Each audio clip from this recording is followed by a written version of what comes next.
So we're starting a new series this morning, and I want to kind of kick this off by asking you to imagine something. I want you to imagine that you're on the Titanic, all right, and that it's going down. And I want you to imagine that people are like crowding to the lifeboats, and you're trying to get into one, and this is exactly what happened with the Titanic, you don't get to be in a boat if you're just ordinary. Like, you have to be special in some way. You have to be worthy. So imagine that you're standing there and you're trying to get into a boat, trying to get them to let you into a boat, and you have to make some sort of a case for why they should let you in to one of those boats. You have to show why you deserve it maybe more than the other people that are standing there with you. And so I just want you to think for a second, if you were actually in this situation, what would you say about yourself? Like, how do you promote yourself? What's special, unique about you? I mean, maybe like you're rich, and that helps, because we all know that rich people are always worth saving. But imagine for a second, and I know this will be hard, imagine that you're not impressively rich. And so how do you convince people to let you on the boat? I mean, think about it. What's impressive? What's valuable about you? Like, are you a doctor? Will you save lives if your life is spared? Are you an artist in some way? Can you beautify the world? Are you funny? I mean, will you just make people laugh? Can you quote NFL stats like nobody's business? Like, is your fantasy football team in first place? I mean, why should they let you in the lifeboat? Are you working on a cure for cancer? Are you making some other major contribution to society? What is it that's unique and special about you? Are you just like good looking? I mean, do you have like abs of steel? Will the people in the boat be blessed by your abs? I mean, what is it about you that's special and unique and valuable? And here's where I'm going with this. We can spend a lot of our lives trying to prove that we belong, trying to prove that we're somehow worthy to be in the boat. Because we've all learned that some people matter more than others. Like, everyone knows this. We learn this by the time that we can talk. A child discovers right away that there's beautiful and there's ugly, that there's impressive and not so impressive, that there's cool and uncool. And so, of course, it is very, very important that we be beautiful, impressive, and cool. Now, where does the system come from? Like, who invented it? Who made it up? Well, who knows? But it's always there. And this system is in play whenever people gather. In fact, we really, I think, have a hard time even imagining what the world would be like without this system. Several years ago, I read a book by an author named Donald Miller called Searching for God Knows What. And he talks a ton about the way that we have this tendency to rank and compare people. And he observed just how obsessive and how weird it is. And so let me read this to you. He says, I was thinking about all this the other day while my roommate Grant and I were watching a Blazers game. I was telling Grant that if I were an alien and came down to Earth from some far-off planet, there would be a few things that I would notice about people. And the first thing I would notice is the way they looked. That is, if people look different on my planet. Then I would notice how their cities were constructed, and depending on how the civilization had advanced and where I was from, I would notice how ahead or behind their cities happened to be. You know what I mean? Like mass transit and all, technology. But after I got over all this and sat down to have a beer with some people, really finding out what they were interested in, what they loved and hated, there would be one thing that I would notice that would kind of explain everything. And by everything, I mean all the stuff that makes a person want to live his life a certain way, or the stuff that drives a person's thoughts, subconscious and conscious. I was telling Grant, let's say I was an alien and I had to go back home to my planet and explain some stuff to the head of the aliens guy about what people on this planet were like. I told Grant that I would say to the head alien, the thing that defines human personalities is that they are constantly comparing themselves to one another. Grant kind of nodded at me as if he thought this was interesting. Then he took a sip of his beer and went back to watching the game. But I kept thinking about this, and that night got out of my bed and wrote my thoughts down on a piece of paper, as if I were an alien. I put it down in a fancy alien voice. Do you want me to read this part with a fancy alien voice? No. I tried to do a Yoda impression once, and Brendan Cloyd made fun of me. It hurt my feelings, so I'm just going to read it. Here's the alien voice. He says, humans, as a species, are constantly and in every way trying to compare themselves to one another, which, given the brief nature of their existence, seems an oddity, and for that matter, a waste. Nevertheless, this is the driving influence behind every human social development, their emotional health and sense of joy, and sadly, their greatest tragedies. It is as though something that helped them function and live well has gone missing, and they are pining for that missing thing in all sorts of odd methods, none of which are working. The greater tragedy is that very few people understand they have the disease. This seems strange as well because it is obvious. To be sure, it is killing them and yet sustaining their social and economic systems. They are an entirely beautiful people with a terrible problem. Now, what he's saying really strikes a chord with me. And I agree that this comparison obsession is a disease. I agree that often, like, we're a part of it, like we're participating in it, we're perpetuating it, without even realizing that this is what we're doing. Now, I think back to like the worst season of my life, middle school. Now, I am sure that for you guys, middle school was awesome. Like all the kids just accepted each other and they built each other up. And I'm sure that for you, middle school was a beacon of grace and emotional safety. But here's how middle school felt to me, okay, at the time. It was like all the students had to line up from like best to worst, from most valuable to least valuable, like from the coolest to the most uncool. And each student was in making their case, trying to earn a higher position within the line, within the ranks. And what was really horrible is that those at the end of the line, like those that were on the non-valuable side, the uncool side, they found themselves very quickly isolated from everybody else. Because in middle school lifeboat world, there was like this unspoken rule. If you associate with someone like at the end of the line, it could cost you your own position in the line. Like as if somehow somebody would take your spot and that person's spot and they would average the two together. So kids were always looking to associate with somebody that was higher on the scale, like trying to link themselves with those at the front. And they would do weird stuff. They would name drop. They would kiss up. They would lie about being better friends with somebody than they really were. And like even if you despised the most popular kids, you'd still subject yourself to their approval, like worship them as if they were gods. But the dark side of all of this middle school lifeboat stuff was just the opposite. Like if a kid felt that their hierarchy in the ranks might be threatened, that they might, like by association with a lower person, lose their position, then great attempts would be made to disassociate themselves from the low person. Now maybe it was mocking them. Might have been gossiping about them. Might have been playing a prank on them or even maybe picking a fight. Sometimes it was just ignoring them. But whatever it was really all about making sure that everybody knew this kid is a geek and I'm not connected to him.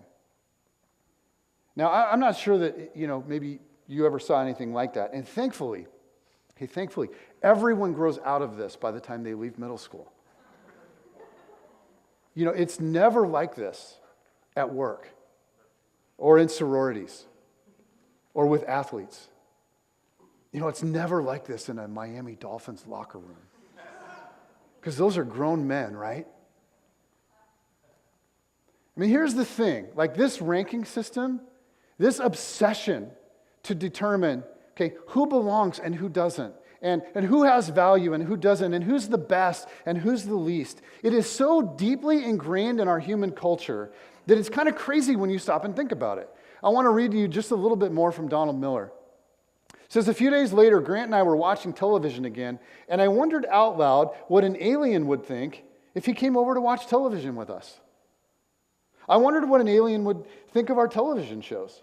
Probably wouldn't understand any of it because all the plots have to do with getting and finding the thing that is missing in our souls, like not getting it from God, but from other people. If the alien wasn't missing the same thing we were missing, he would sit there in my room with Grant and me watching basketball, but not understanding why we play the game. Why do they do that? The alien might say. It's a game, a competition, Grant and I would answer. But why? Why do they play the game? What are they trying to decide? They're trying to decide who is the better basketball team, Grant and I would say. The better basketball team? The alien might question, wondering out loud why 20,000 people would show up to find out which basketball team was better than the other. Feeling a little judged, Grant and I might change the channel to find that new show on E called Rank. The show that ranks people from best to worst based on some random criteria. The episode might count down to who's the most eligible bachelor, who's the hottest couple, who has the best body, best eyes, best smile, whatever. Then, knowing the show was again proving the alien's point, just like basketball, we might turn the channel to that show, Survivor. And then to The Bachelor. And then over to The Last Comic Standing, or Fear Factor, or whatever. You guys, the alien might say, you're obsessed. You have to wear a certain kind of clothes, drive a certain car, speak in a certain way, live in a certain neighborhood, whatever. All of it so you can be higher on some invisible hierarchy. It's an obsession. You're trying to feel right by comparing yourself to others. It's ridiculous. Who told you there was anything wrong with you in the first place? Don't you know that a human is just a human? Now here's the point that Donald Miller's making, and I think it's a really good point, which is why I'm talking about it. He's challenging us to think through something huge. What if the whole lifeboat mentality is just a symptom? Like, what if God created us to find wholeness in Him? And what if, in the absence of connection to Him, we then turn to other broken and messed up people to tell us who we are? I mean, you think about this for a second. In some arena, we're all frantically trying to get into the boat, and it affects our emotions, and it affects our motivations, and it affects our behavior. But if the answer was simply an intimate connection to God, if wholeness could somehow be found in God telling us who we are, if we could be healed simply by allowing God to tell us that we're worthy, then if anyone ever actually experienced that, we would expect that person to live a very different kind of life. I mean, that person would sort of resemble the alien that Donald Miller describes. He'd find the things that humanity values like absurd. Like his whole value system would seem backward to everybody else. And it's interesting, because Jesus claimed to have come from heaven, to have literally been with the Father before he was born. And he claimed to have a unique relationship with the Father. Now, if that was true, like if Jesus came from a unique place where all of his emotional needs were somehow met by God, his social economy would be totally different. And if you look at the life of Jesus, I think that's exactly what you see. I mean, when you think about it, he believed absurd stuff that doesn't make sense to us at all. He believed that we should love our enemies, that we should lay down our lives for our friends. He believed that we should treat poor people with as much dignity as we do the rich. It's crazy. He believed that we should throw parties for people that can't repay us. That instead of pandering to the rich and powerful, we should find ways to serve the poor and the broken. And he was always surrounded by outcasts. And he didn't seem worried that their position would somehow reflect badly on him. He often offended the rich and the powerful, the people that everybody sucked up to. But Jesus didn't. It's as if he didn't really care about failing the lifeboat game. It's as if he didn't really think there was anything to win in the first place. Now imagine what life was like with him, like if you're a disciple. I mean, he's trying to get them to think differently. He's trying to get them to operate from a different core. But they just can't break free from lifeboat thinking. It's like all they know. It serves as the backdrop for their entire lives. And this is a classic story. Most of you know this story very well. But try to envision this scene. Okay, this is Mark chapter 9, verses 33 to 34. It says, they came to Capernaum, Jesus and the disciples. They came to Capernaum. When he was in the house, he asked them, what were you arguing about on the road? Uh-oh. But they kept quiet because on the way they had argued about who was the greatest. So these guys had been on a long walk and in between towns all along the way. They're arguing with each other about which one of them is the greatest. You're with Jesus and you're arguing about who's the greatest, really? Now, what does the greatest look like when you're a disciple? Like, what's the criteria? Well, it's not, who would be like the slam dunk champion. It's not about who has the coolest sandals. The criteria isn't sports. It's not their looks. It's not which one of them can get the hottest chicks, I don't think. It's about something deeper, something more serious. It's actually about who's the most godly, who's the most holy. It's about who's living life the most right, who's the best person. Like Richard Sherman, I'm better at life than you. And when Jesus calls them on it, they're all a little embarrassed.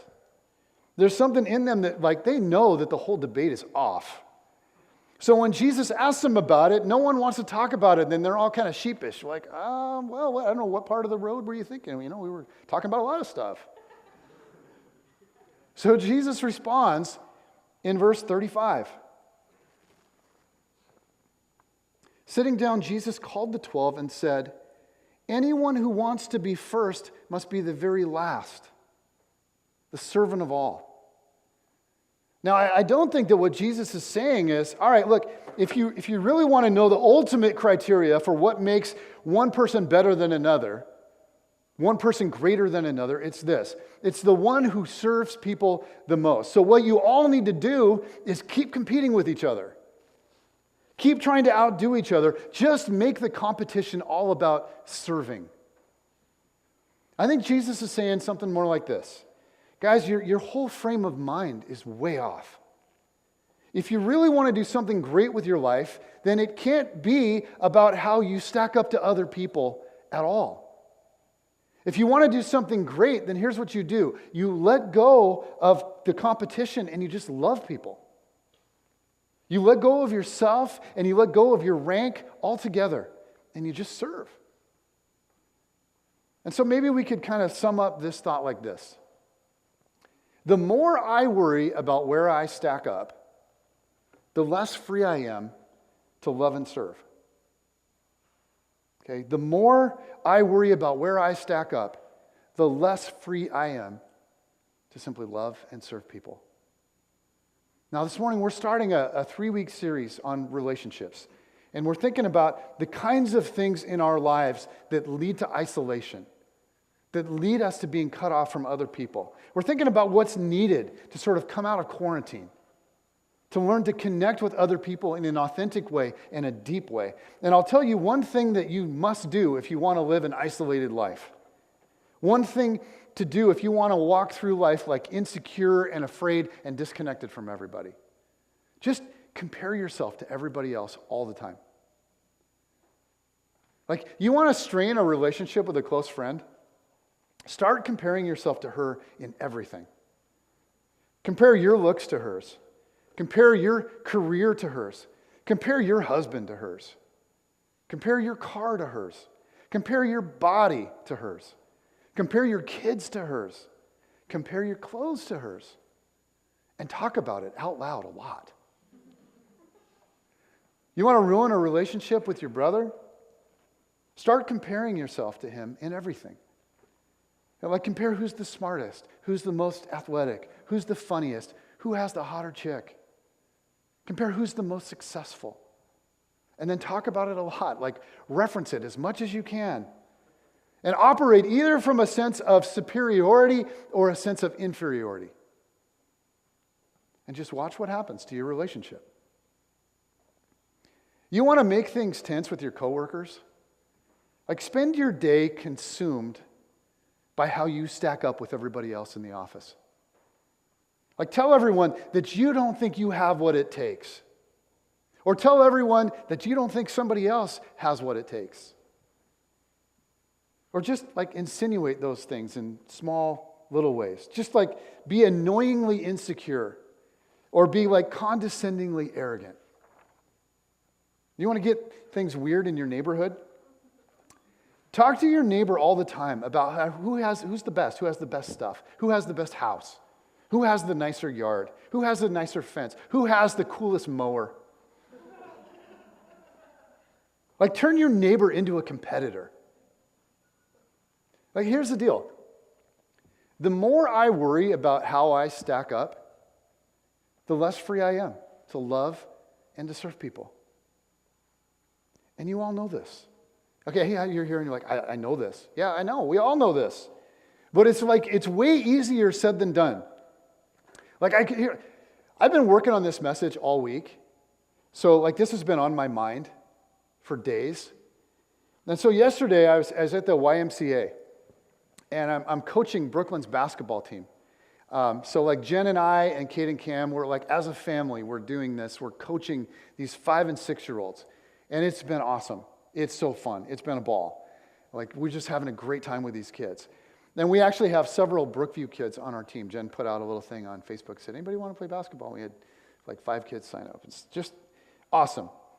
Okay, and just so you know, we're like really good coaches. In fact, I'm pretty sure we're the best in the whole YMCA.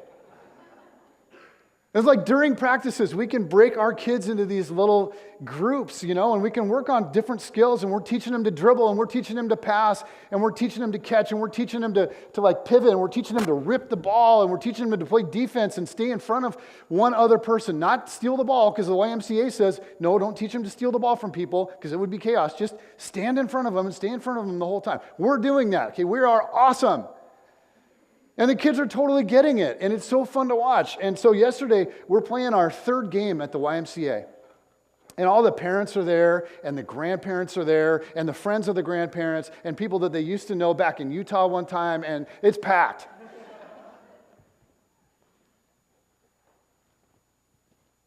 And the other team was just like out of control. Like, they traveled all over the place, and then they would dribble, and then they would pick up the ball, and then they would dribble again. That's like against the rules, but they just did it crazy all over the place. And then they would pick up the ball and just run to the basket and shoot. It was unbelievable. And then like they would double team. Not only would they steal the ball, they would like trap our kids, and they would double team them. And they were all over them. They were animals. It's crazy. And they're only supposed to guard, the one kid with the same wristband so that we can all keep it same color, and you're supposed to be under control. But they ignored that. And they double-teamed our kids. You're not supposed to do that at this age. Okay, and here's the deal. I was the ref. Okay, the coaches at this age are supposed to be the refs. And the other coach forgot her whistle. So I was like the only ref. And the other team was out of control. What do I do? Like blow the whistle every 5 seconds? Take the ball? You're traveling, kid. Traveling like crazy. They're double dribbling. They're double teaming. They're stealing the ball. Our kids didn't know what hit them. They were just like, what's happening here? And now I could have blown the whistle all the time and just, but it would have like ruined the flow of the game, and it would have looked horrible. The other parents would have like, you're just cheating for your kids, and it would have been awful. So I didn't do that. Like, I just sort of let it go. We got annihilated. It was like 30-4. Man. So I'm just sitting there, and what I really want to do is blow the whistle and say, listen, everybody, listen. We're like really good coaches. We really are, like, because our kids are like playing fundamentally, and they dribble the ball, and they defend people like they're supposed to, and you know what? This other team, they're only winning because these kids are evil. But I've been working on this message all week, So I patted their little heads. I was like, nice job.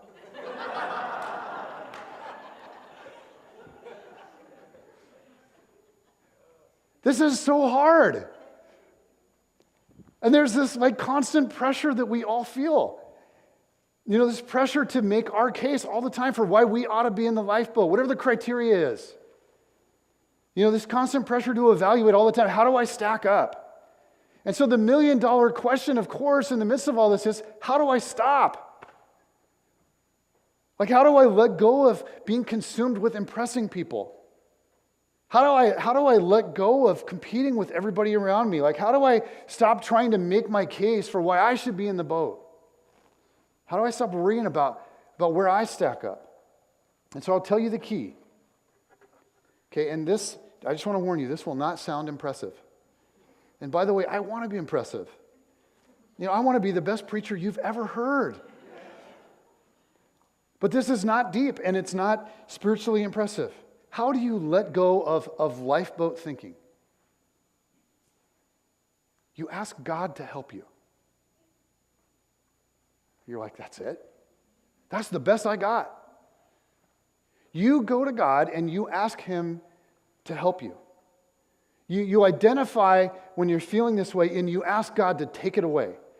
You ask God to replace it with something new. You ask Him to help you see yourself the way that He sees you. And you ask Him to help you see other people the way He sees them.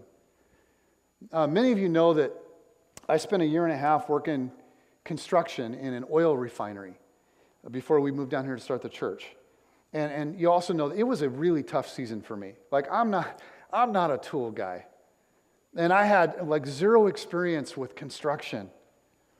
And so it was a struggle. And I like headed into work every day with this fear, like, what if they don't want me? What if they don't respect me? Like, what if I don't have what it takes to function here?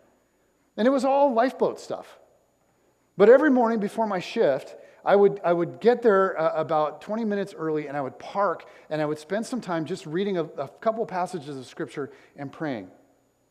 And part of that prayer would always just sort of, I didn't really plan it out this way, but as I was sitting there looking at the refinery and thinking about my day, I would just think about the crew that I'd be working with. And I would think about those people. And I would think about how much they needed Jesus.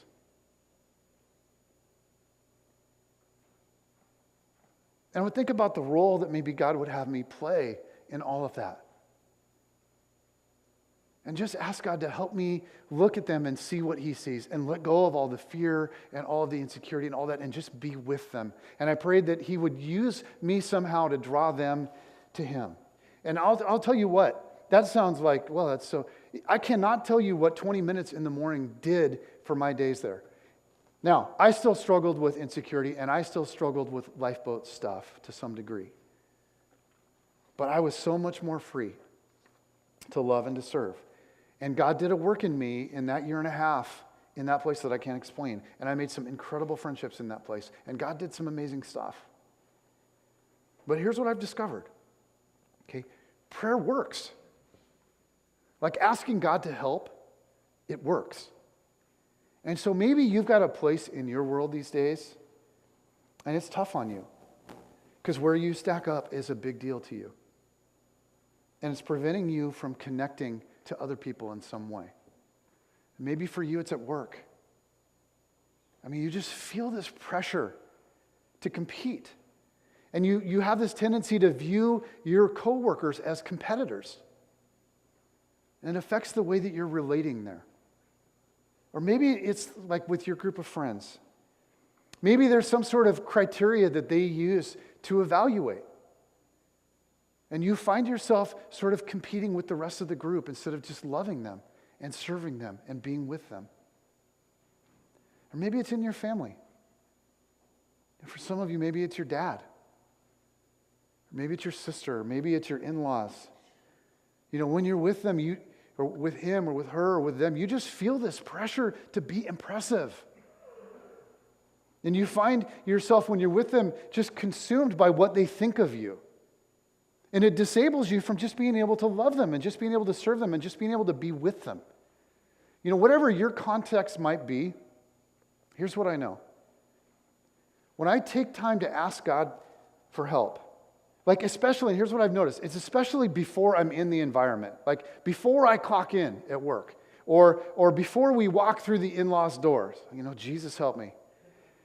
Before I sit down with that friend for coffee, before I head out with everybody and I'm in that environment, I just spend some time with God praying, God help me.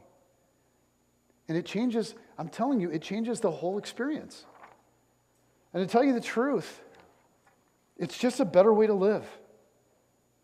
Here's what Jesus was getting at, and here's what I think we all know. The more our lives are lived as competition, the more that we embrace lifeboat mentality, the more that we see other people as competition, the more empty we're all going to feel in the long run.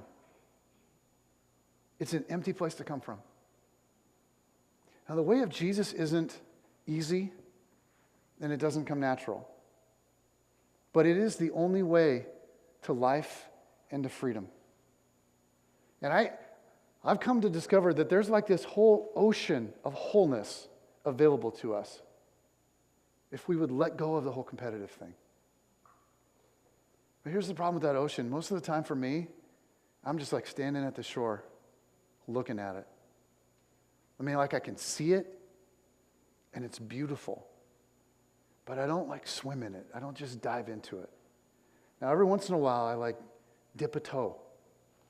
And it's incredible. And I discovered that it's filled with peace and it's filled with life, and my insecurities fade, and my social anxiety disappears, and my critical nature starts to die, and I start seeing people differently, and I'm actually set free to love them and to serve them. And in those moments, I start to experience with God this wholeness that's just been missing. And yet, for some reason, I'm constantly drawn back out to the old way of doing it. I feel somebody competing with me, or I feel somebody devaluing me, or I sense that somebody thinks that they're better than me, or some YMCA team just crushes us. And bam, there I am, back in it. No, I'm worthy. Look at me. I have what it takes. The truth is, the lifeboat world is a terrible place to live. And Jesus is actually inviting us to live somewhere else. It's called the kingdom of God. And Jesus says that it's all around us and it can be in us. Now, how do we experience it?